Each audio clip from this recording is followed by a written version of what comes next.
Olá, seja muito bem-vinda, seja muito bem-vindo ao podcast da CUT, da Central Única dos Trabalhadores. Esse podcast traz hoje uma entrevista exclusiva, um bate-papo muito didático, muito agradável com o ex-ministro, ex-deputado federal, grande liderança política, José Dirceu, que faz um resgate histórico de momentos importantes do país para a gente entender a necessidade, o quanto é fundamental o protagonismo da classe trabalhadora hoje, da mobilização da classe trabalhadora no atual momento político em defesa da democracia. Nesse bate-papo, você vai ouvir, ele faz esse resgate histórico explicando quais são as táticas usadas pela extrema-direita, pelas forças conservadoras e da luta do campo progressista. Vamos ouvir então José Dirceu aqui no podcast da CUT. Zé Dirceu, grande honra, prazer conversar contigo aqui nos estúdios da CUT. Seja bem-vindo. Muito obrigado, prazer é meu. Zé, você participou hoje da reunião, a gente está numa sexta-feira, dia 16 exatamente de fevereiro, e teve uma reunião aqui da direção da CUT Nacional, e você fez uma análise de conjuntura que eu queria trabalhar alguns pontos, queria te perguntar alguns pontos, mas eu acho que o desafio que você deixa na análise que você fez hoje é justamente sobre o contexto político, o contexto, vamos dizer, social que a gente vive hoje, a sociedade do jeito que está, e a necessidade de a classe trabalhadora, digamos, tomar protagonismo, ter protagonismo, retomar as ruas para fazer o Brasil andar. É por esse caminho mesmo, Zé? Como é que você analisa hoje o que a gente está passando? Veja bem, na verdade o Lula foi eleito a primeira vez basicamente pelas classes populares, né? E não era o Nordeste, inclusive, em 2002, viu? Porque a figura do padre Cícero, que o Collor já tinha explorado em 89, pesou muito contra o Lula. As realizações do governo do Lula a favor do Nordeste, a favor principalmente da imensa maioria dos nordestinos, é que lhe deu depois condições de se eleger em 6, 10 e eleger a Dilma em 10 e 14. Em 6 e reeleger a Dilma em 10 e 14. A verdade é essa. Depois nós tivemos uma contra-revolução, vamos dizer assim, né? Porque o Lula, de certa maneira, foi uma revolução política, né? O primeiro operário metalúrgico eleito presidente. Inclusive o presidente Fernando Henrique Cardoso reconheceu isso. Sim. Agora, nós vínhamos de um grande ascenso das lutas na década de 70 e 80. A década de 2000, a década de 90, já foi uma década de descenso, os 8 anos de neoliberalismo de Fernando Henrique, apesar das lutas que nós fizemos. Nós, a CUT, a MST, travamos grandes batalhas, né? Naqueles anos de 94, né? 2002. O Lula assume e faz uma revolução social no Brasil. Faz um governo de crescimento com distribuição de renda, inclusive aproveitando uma conjuntura internacional favorável, que podia ter sido desperdiçada, mas ele soube aproveitar. E soube enfrentar a crise de 2008 e 2009. E o país mudou, né? Nos anos Lula-Dilma. Veio a crise de 2013 e 2014, veio o golpe, que levou a destituição da Dilma e depois a prisão do Lula, num processo político, um sumário de exceção, e veio anos que o PT foi reprimido e as lutas sociais e os direitos sociais, as instituições organizadas foram desconstituídas por Temer e Bolsonaro. E o país sofreu grandes retrocessos, né? Reforma trabalhista, previdenciária, para os direitos sociais, direitos dos trabalhadores. E o desmonte de todas as políticas sociais do governo Bolsonaro. A volta do Lula já se dá em outro contexto. Se dá num contexto de uma ampla frente anti-Bolsonaro. Em 18, quando o Haddad teve 32 milhões de votos, naquelas circunstâncias, ficou claro que havia uma memória política, uma consciência política enraizada, progressista, democrática, na classe trabalhadora e em setores das classes médias, que deu vitória ao Lula em 2002. E voltou a dar várias vezes a ele e a Dilma. E serviu para sustentar 32 milhões de dólares para o Haddad. Em 22, a conjuntura era outra. Havia um sentimento anti-Bolsonaro nos setores da elite do país, pelo obscurantismo, negacionismo, principalmente pelo militarismo e golpismo. além, evidentemente, do desastre que foi o governo dele na pandemia e também com relação ao país, a política externa, tudo isso. O Lula vence as eleições, mas tem um déficit, que houve uma desconstituição das lutas sociais, houve uma reforma trabalhista, previdenciária, terceirização, precarização, uma mudança radical no mundo do trabalho, com a revolução da automação, as novas tecnologias, robótica, né, vindo. E também com a precarização do trabalho. E surge no Brasil uma consciência popular, vamos dizer assim, de direita, né? Surge uma consciência popular através das igrejas neopentecostais ou através mesmo de anos de propaganda a favor da liberdade, a favor da autonomia, do individualismo. Então nós enfrentamos um momento que é preciso reconstruir as entidades, as lutas e a participação popular, sindical, social, popular. Que as esquerdas, que apesar de terem vencido a eleição, nós tínhamos ganho 4 eleições. Uma perdemos por causa na verdade, do impedimento do Lula e da prisão dele, que se ele tivesse em liberdade ele teria eleito Haddad. Voltamos. Mas voltamos numa outra conjuntura no mundo e numa outra conjuntura no Brasil. Então, a questão da mobilização social, da conscientização, da disputa política-cultural, dos novos desafios com a juventude, né, que, na verdade, hoje tem uma opção quase de direita, grandes parcelas, da religião neopentecostal, do problema do narcotráfico, da violência, da segurança pública, os novos desafios, né, num novo mundo. Mas, por outro lado, como o Brasil é um país que detém uma riqueza e já um desenvolvimento avançado, um país com soberania alimentar, soberania energética limpa, com uma base industrial que pode se reindustrializar, né? O desafio é como nós combinamos e criamos uma base social que apoie as mudanças. Porque nós não temos maioria na Câmara e no Senado.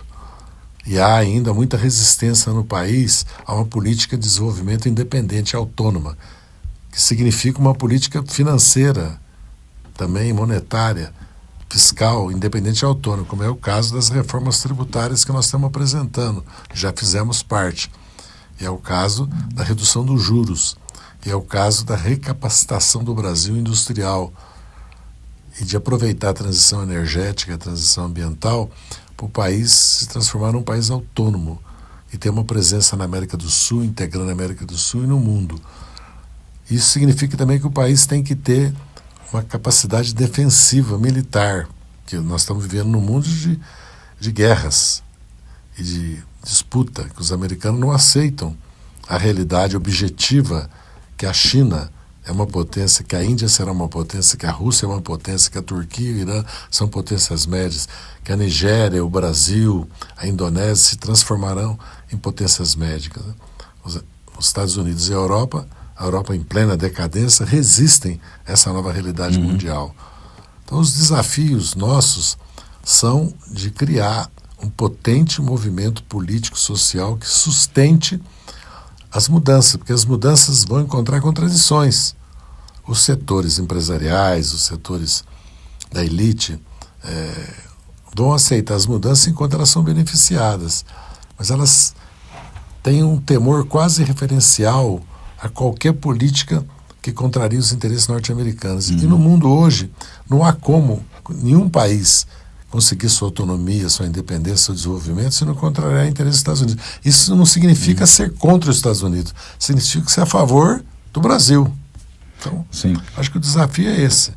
E aí, CUT, PT, CONTAG, MST, Movimento dos Trabalhadores Sem Teto, todos esses movimentos, como o Movimento dos Trabalhadores Sem Terra, certo? Movimentos como os de mulheres, negros, movimentos quilombolas, os movimentos indígenas, movimentos ribeirinhos, todos esses movimentos precisam disputar o apoio na sociedade, porque há muito preconceito, há muita...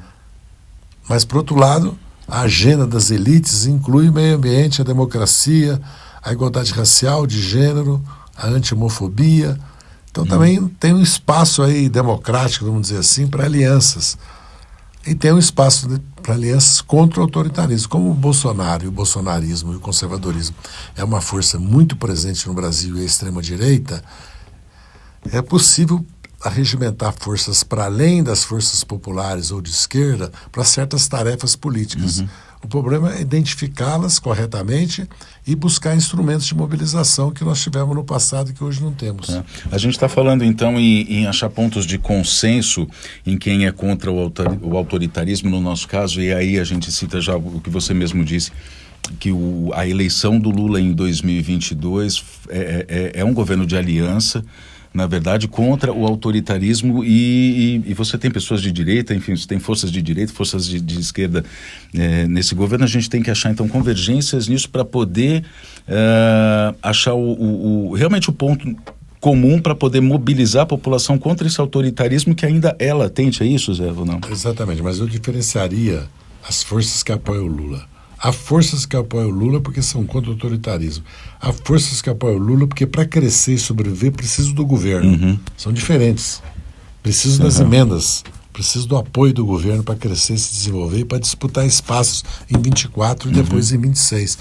Porque como o Brasil tem uma Constituição presidencialista, mas um parlamento que tem poderes, é muito importante quem tem maioria no parlamento. O nosso grande desafio é nós reequilibrarmos o parlamento.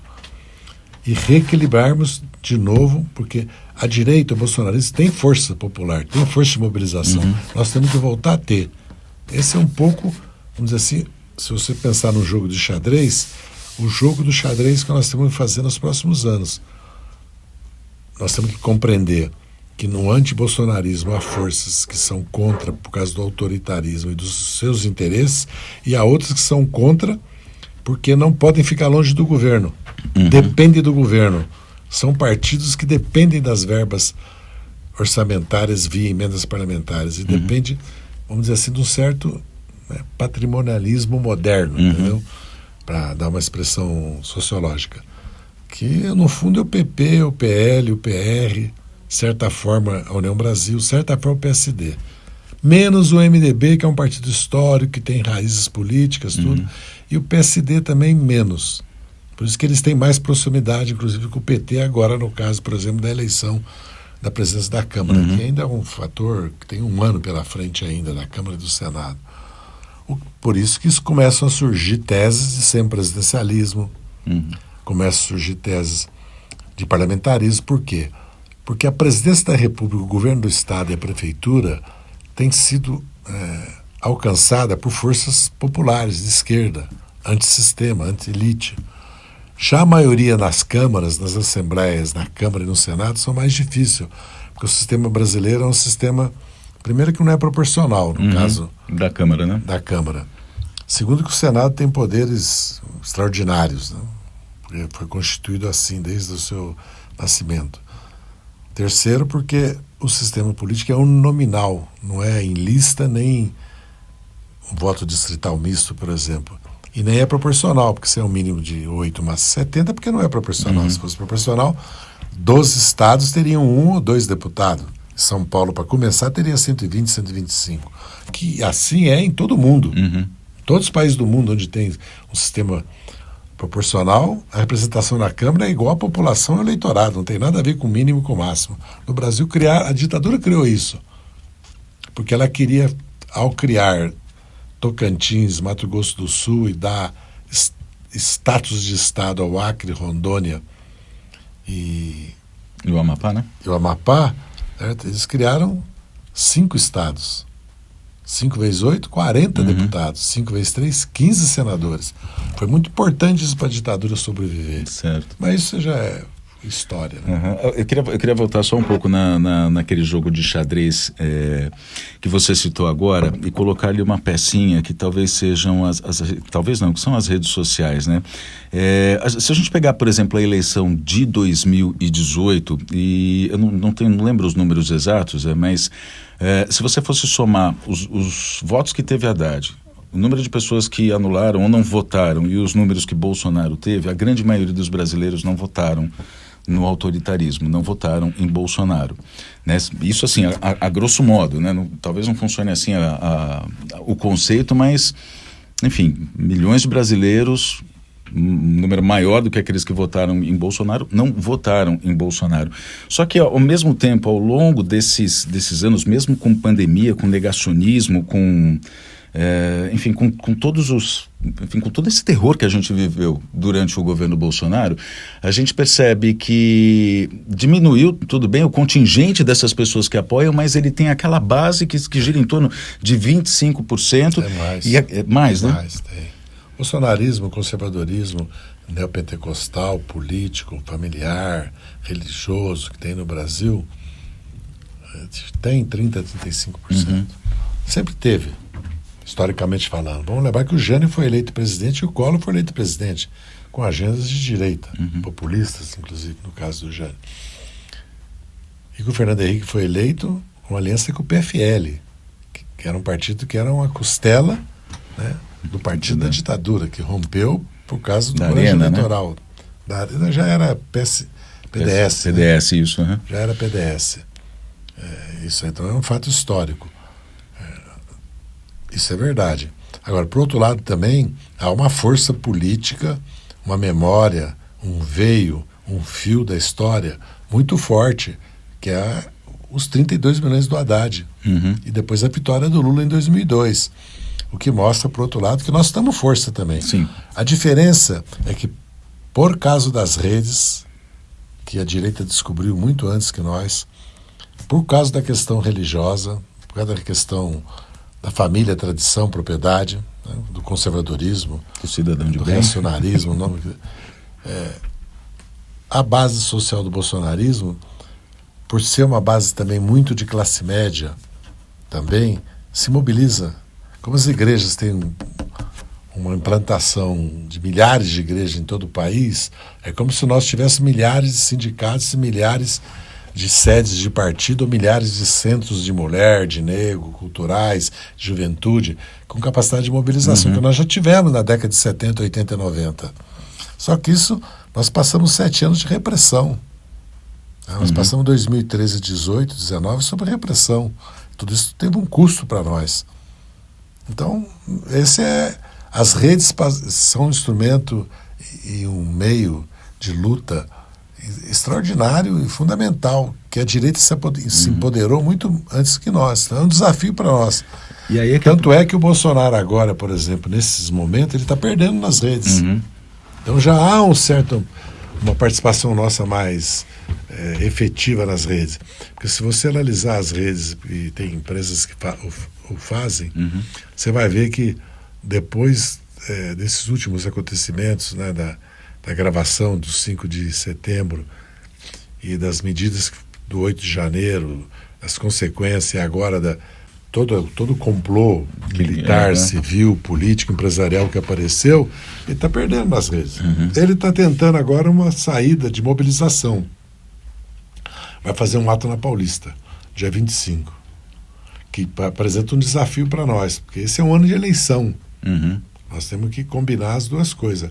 Mobilizar para apoiar o governo, para denunciar o golpismo, para defender as pautas nossas sociais, políticas, mas ao mesmo tempo nos preparar para a eleição, porque uma derrota nessa eleição não é que vai ter consequências em 26, pode ou não ter, depende de cada momento histórico, mas tem uma consequência na correlação de força no Congresso. O problema da eleição de 24 é uma derrota nossa, pode significar um avanço maior ainda no Congresso, no Congresso das forças de direita. O ideal é que haja uma vitória simbólica nossa em algumas capitais importantes, principalmente São Paulo, e que o PT tenha um crescimento junto com as forças políticas aliadas, inclusive que não são de direita, que são a base do governo. Esse é o ideal. E aí, nesse contexto das eleições municipais, o trabalho de base, principalmente vindo dos movimentos sociais e principalmente dos sindicatos também, é algo que não... eleição... Não pode faltar isso. Né? O trabalho dos ativistas, sejam sindicais, sejam de movimentos sem terra, mas sem teto, seja de mulheres, negros, populações indígenas, seja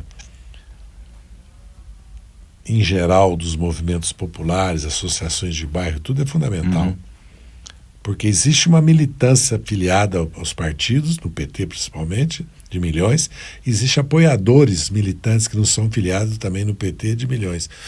Mas essa militância que está organizada tem um impacto muito grande. É fundamental mobilizá-la, inclusive para lançar candidatos pelos partidos, não é só o PT, e para fazer campanha. É muito importante, porque eles vão ter ao lado deles um poder muito grande, que é o poder econômico que eles conseguiram com as emendas impositivas, com as emendas de bancada e antes com as emendas secretas, que é o apoio dos prefeitos e das máquinas que eles têm de associações, além das igrejas neopentecostais.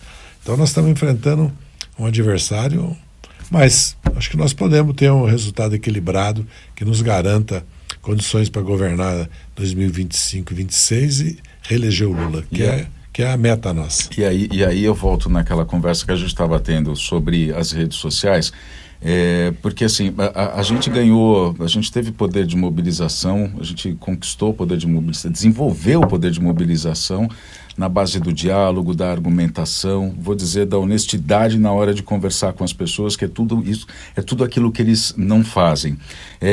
Só para contextualizar, eu venho de uma cidade que fez um excelente trabalho durante a pandemia. Excelente trabalho durante a pandemia, Araraquara sobreviveu, foi exemplo, inclusive internacional, de enfrentamento ao coronavírus. Mas ainda assim, ainda tendo uma boa base ali, né, de trabalhadores da esquerda e tudo, ainda assim tem aqueles que pelas redes sociais, e a gente conhece exemplos muito próximos, né, por isso que eu estou dizendo, são pessoas que acabam lendo uma mensagenzinha de WhatsApp que eles não sabem nem de onde veio, com uma nova pesquisa que diz que a vacina mata e pronto, aquilo já começa a se disseminar e aí dali a pouco, dali uns dias, você está vendo mais 3, 4 falando sobre isso.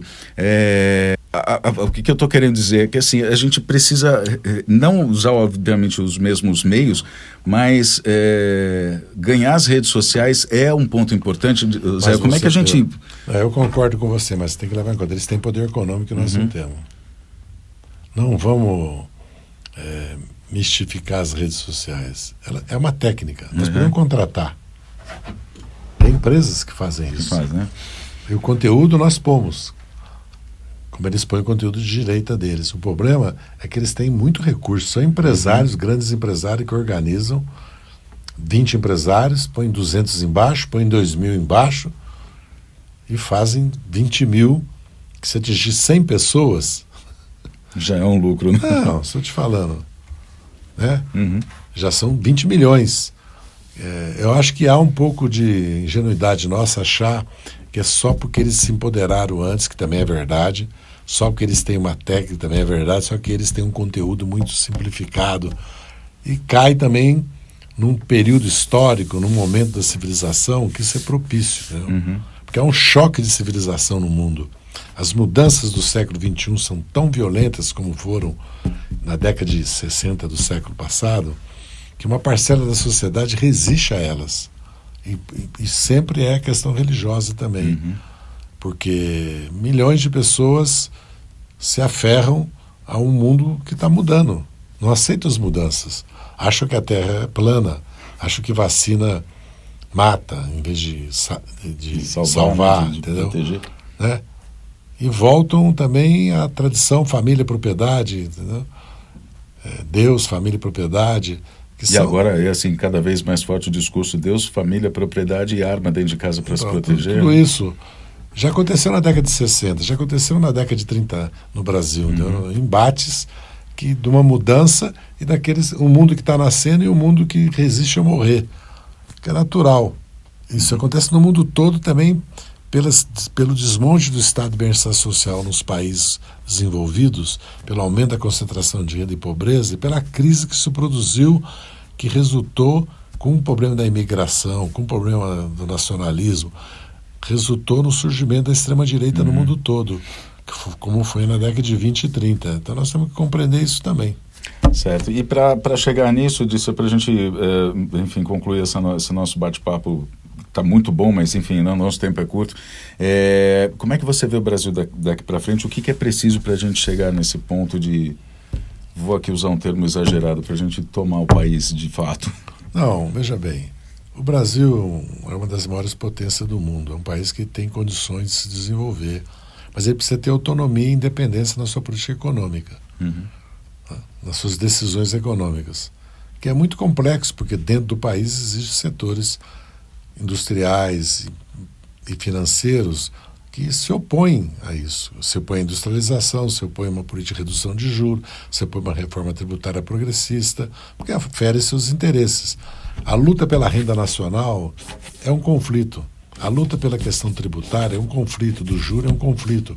Porque conforme o juro, conforme o imposto, você redistribui renda para o salário e não para o juro. Você redistribui renda para o lucro e para o aluguel e não para o juro.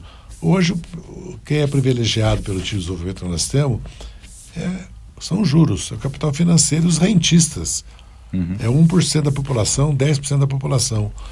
E isso é o principal entrave do crescimento do Brasil, a concentração de renda e o juro alto e a estrutura tributária que concentra a renda em vez de distribuir. Essa é a luta que tem que travar no país, né?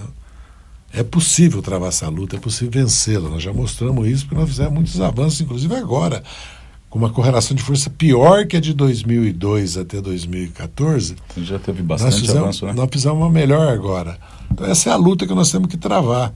Retomar um projeto de desenvolvimento nacional, que é um fio da história do Brasil, que significa que os bancos públicos têm que ser recapitalizados, que a Petrobras tem que ser fortalecida, porque a renda do petróleo pode ajudar o desenvolvimento do país, se ela for apropriada pelo Estado. Né?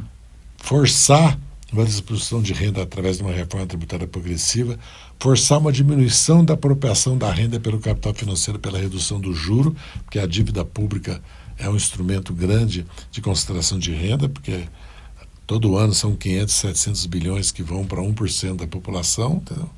Nós temos que evitar isso. E também que o país precisa, há um interesse comum entre vários setores das classes sociais, inclusive do agronegócio, do país ser autossuficiente em várias questões. Porque o país hoje depende totalmente do chip, dos fertilizantes, produtos químicos, produtos farmacêuticos, dos IFAs, de produtos de alta tecnologia do exterior. E o mundo está em guerra, o mundo está em disputa. O Brasil precisa se autoproteger. Então precisa construir, a partir dessas premissas, um caminho para o país e ter hegemonia, ter força política para hegemonizar, como aconteceu com o getulismo, aconteceu com o varguismo, né? Depois com o Juscelino. De certa maneira, o Fernando Henrique fez isso pelo neoliberalismo, o Geisel fez no momento para continuar os planos de desenvolvimento do país, que é o segundo plano da indústria de base, a indústria química, né? A cada momento histórico você tem que enfrentar certos desafios e faz uma aliança de setores da sociedade. Nosso desafio é reunir em torno da classe trabalhadora, do PT, das forças políticas progressistas, democráticas, né, dos movimentos sociais, populares, sindicais, forças capazes de assumir esse programa e realizá-lo. Porque à medida que você vai realizando, vai aumentando a tua força, vai aumentando a tua base social. Você vai ganhando os corações imensos. Esse é o desafio. Zé Dirceu, muito obrigado. Uma aula, enfim, um privilégio conversar contigo. Obrigado.